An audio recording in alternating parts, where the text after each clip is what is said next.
ஜெர்மனியில் எதிர்வரும் அக்டோபர் 9ஆம் தேதி முதல் ஒற்றை யூரோ கொடுப்பனவு பகுதியில் உள்ள வங்கிகள் நிகழ்நேரத்தில் பணத்தை அனுப்ப வேண்டும்.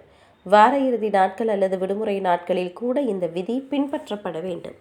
இதனால் பெறுநரின் கணக்கை 10 வினாடிகளுக்குள் பணம் சென்றடையும்.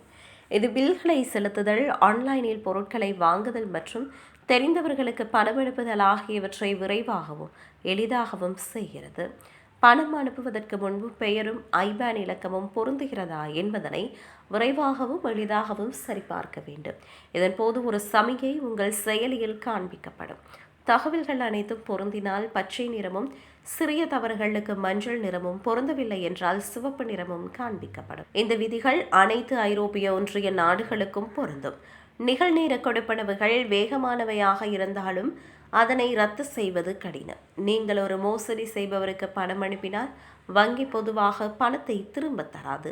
மோசடிகளிலிருந்து உங்கள் பணத்தை பாதுகாக்க இரட்டை அடையாள உறுதிப்பாட்டை பயன்படுத்துங்கள். பெயரும் ஐபான் இலக்கமும் சரியாக இருப்பதை எப்போதும் கவனமாக சரிபாருங்கள். நீங்கள் நம்பும் நபர்களுக்கு மட்டுமே பணம் அனுப்புங்கள். முடிந்தவரை கடவுச்சொல்லை யாரிடமும் பகிர வேண்டாம் என அறிவுறுத்தப்பட்டுள்ளது.